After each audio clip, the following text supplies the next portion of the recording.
Hello everybody, my name is Nathan, and I am the man with a cartoon obsession. 2021 is nearly over, but I have one more piece of business to take care of before the new year begins. That of course being my final review from the final viewer voted poll. Before we get into that though, I would greatly appreciate it if you could take just a second to like this video and subscribe to the channel for more animation related content. For one reason or another, I have yet to make a dedicated video on a Disney cartoon. That's why I decided to make that the theme for this poll, and it was a pretty decisive result as to which show you all wanted my first dedicated Disney video to be about.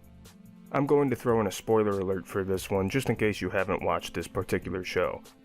With that being said, let's get into my cartoon review of American Dragon Jake Long. American Dragon!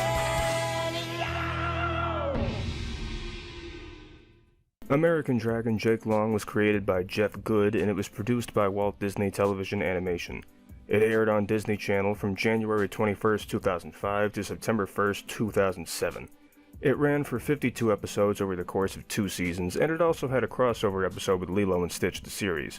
Just so you all know, I liked this show as a kid, but it was never one of my favorites. I compare it to the likes of Shaolin Showdown and Jackie Chan Adventures, which are more action-based cartoons from the 2000s that involved powerful artifacts and focused on Chinese characters and Chinese culture. Admittedly, Jake Long was my least favorite show of the 3 growing up. I've also heard it being compared to The Life and Times of Juniper Lee, which aired during almost the exact same time period. The 2 shows do have a lot of overlap when it comes to the basics, but I don't remember Juniper Lee enough to be able to fairly compare the 2. Anyway, the show follows Jake Long, who is the American Dragon. It's up to him to protect the magical world and its creatures, as well as the human world. Mostly New York City, but the human world nonetheless. The human world is unaware of the magical world for the most part, so it's important that if there are any witnesses or if there's any collateral damage, that has to be dealt with accordingly. Jake has to face all sorts of monsters and hunters as well. Of course, he's a human with dragon powers, so he has to balance those responsibilities with his schoolwork and his social life. I'll get right into the characters, starting with the titular Jake Long. He's a middle school student who, like I said earlier, has dragon powers, and he is the American Dragon, which is a huge responsibility. He's the one the magical creatures come to when they have a problem. Naturally, he has to help them solve their problems, whatever they may be. He also has to obtain powerful artifacts to prevent them from getting into the wrong hands, like I alluded to earlier.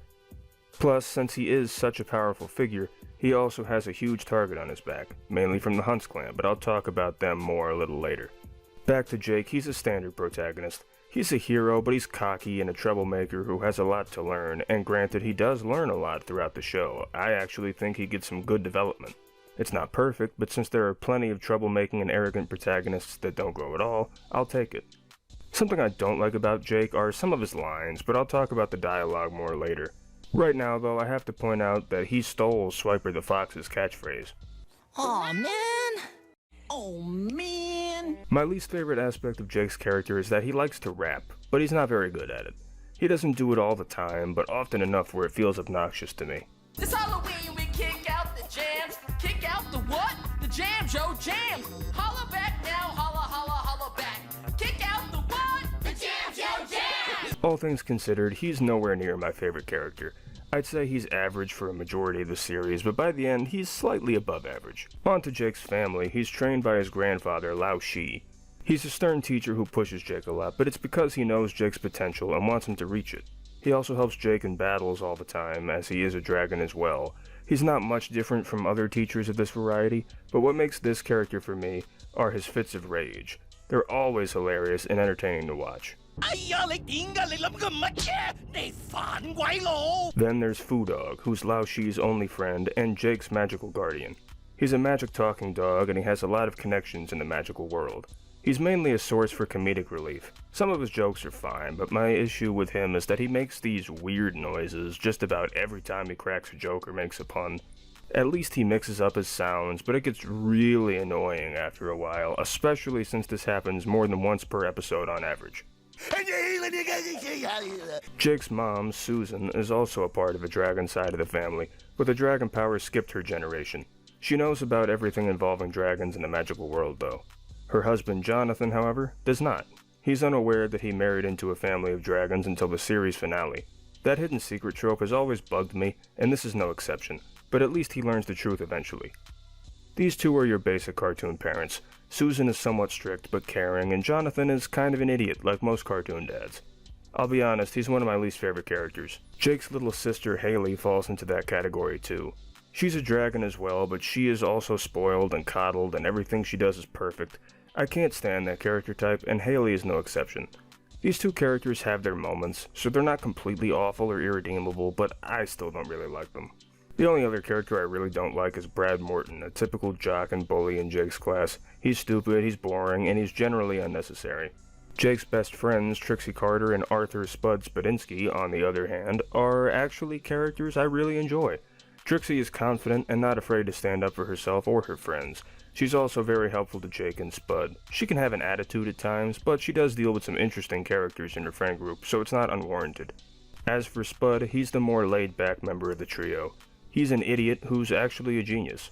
To elaborate, he's actually very smart, but he just doesn't apply himself. Who wants to be a stressed-out type A who forgets to be a kid because they're so busy trying to be perfect all the time? Oh, I do! Well, I don't. These two are great friends to Jake, and they help bring out some of his strengths, and at times they help cover up some of his weaknesses as well. Jake also has a lot of allies in the magical world. There are too many to name, but my favorites are the Oracle twins, Sarah and Kara. They can both see into the future, but Sarah, the happy and bubbly twin, can only see the bad things that will happen, whereas Kara, the brooding and sulky twin, only sees the good. I find their dynamic to be interesting, and it's always a joy to see them on screen. There are a lot of villains, or at least antagonists in this show, of course.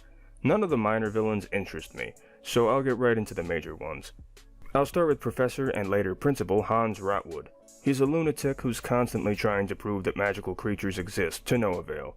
He also has it out for Jake, constantly making his life miserable at school, but Rotwood gets his comeuppance all the time.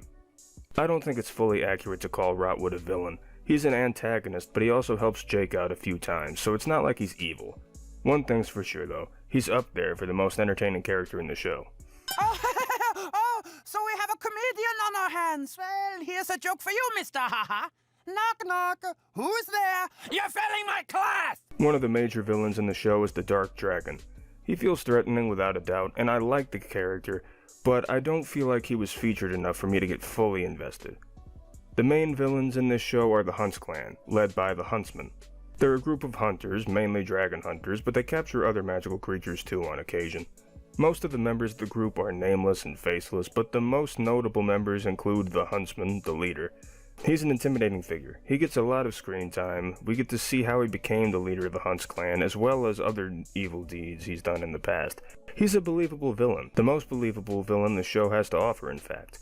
The other notable member is the Hunts girl, who is the Huntsman's most trusted servant. She does most of the heavy lifting for the Hunts clan. The most interesting fact about her is that her secret identity is Rose, the girl who Jake has a crush on. I like Rose. In fact, she's one of, if not my absolute favorite character in the show. She gets the most amount of development and her backstory is very intriguing. I would have liked it if she was featured just a little more in the show, but we still see her a lot and it's always great when we do.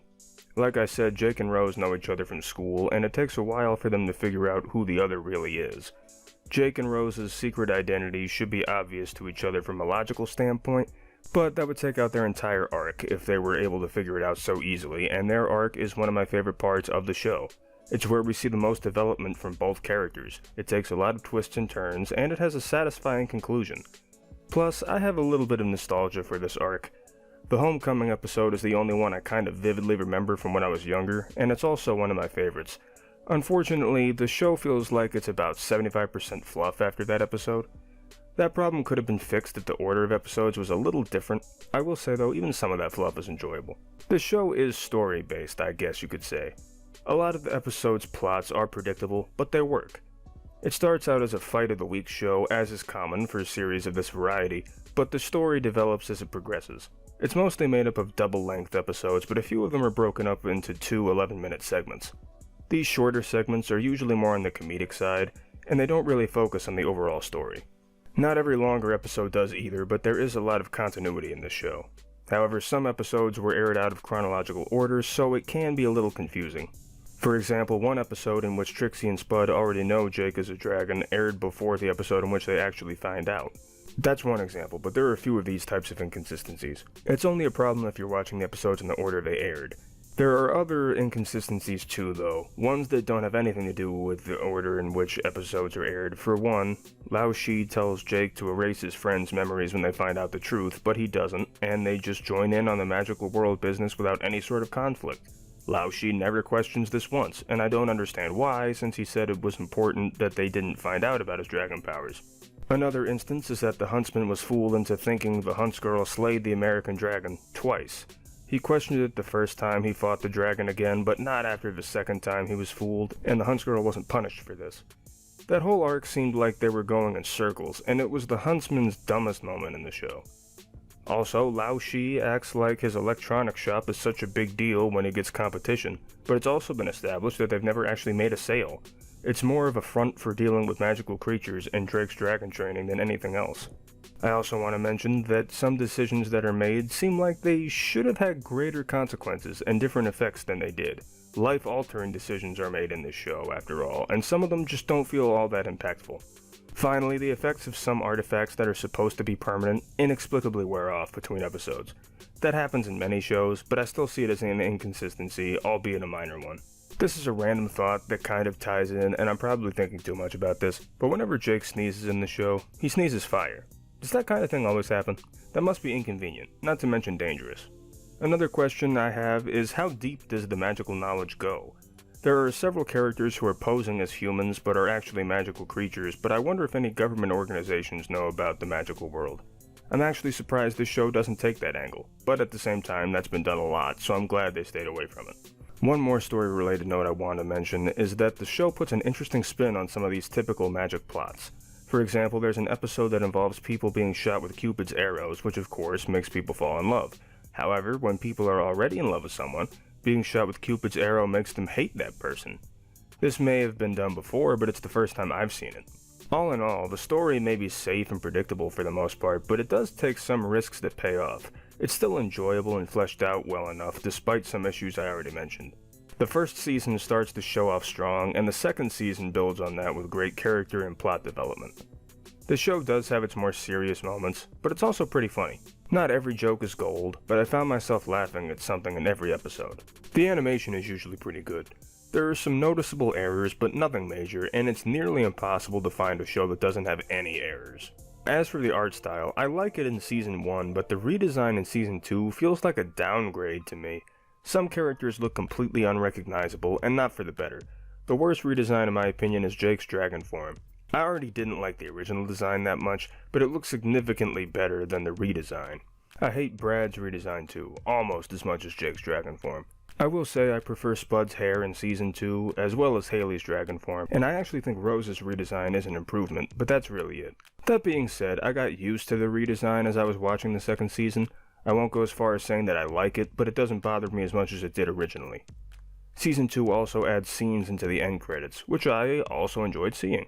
Even though they're not always good or memorable, it feels like the show's giving the viewers something extra. It's a lost art in TV shows nowadays. The last thing I want to talk about is the voice acting. I'll just get this out of the way first. This show relies on slang, not as heavily as something like Rocket Power, but it's still distracting and it still makes the show feel a little dated. That being said, it is something that I got used to over time. I still don't like the moderate use of slang, but it has been done worse in other shows.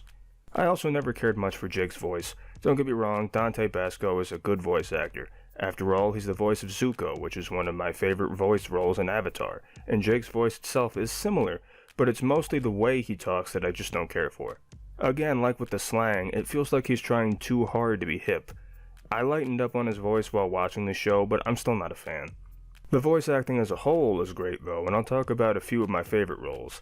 Keone Young fits his role as Lao Shi well. That's not too surprising though, considering he plays the role of a stern elder mentor very well.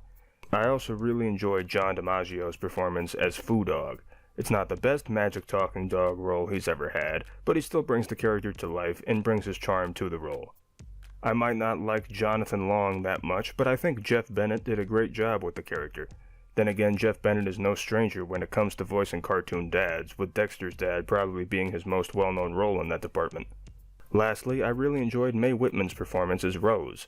She gets a lot of these roles as characters who get a lot of development and become some of the strongest characters in the series, like Katara from Avatar: The Last Airbender, or Amity Blight from the Owl House. She does a great job at making you believe what the character is going through and making them grow on you over time, and that's exactly what she does here with Rose. Okay, now it's time for the final verdict. I said I liked this show as a kid, but after watching it again many years later, I'll say that I really like it. When I first started watching it for the review, I had my suspicions that it would be one of those shows that I liked as a kid, but didn't age well. I'm happy to say that I was wrong. I do have problems with this show, like I've mentioned, but I've softened on most of them while watching the show. Not only that, but I think this show's strengths far outweigh its weaknesses. Giving American Dragon Jake Long an arbitrary numerical score is tough, but I'll settle on a light 8 out of 10. It teeters on a strong 7, but I'll be lenient here. Thanks for voting for this show, guys. It was cool to watch it again after all these years and kind of come around on it. Not that I ever hated it, but I like it more now than I did then. Before I conclude the review, I want to say one more thing. I've gone the whole video without mentioning it, but come on, there's an episode that involves wrestling, there's a hip-hop remix of Ride of the Valkyries in another episode, and of course, Jake Long goes by the moniker American Dragon. Is Bryan Danielson aware of this show? If not, someone please tell him. I think he'd really enjoy it.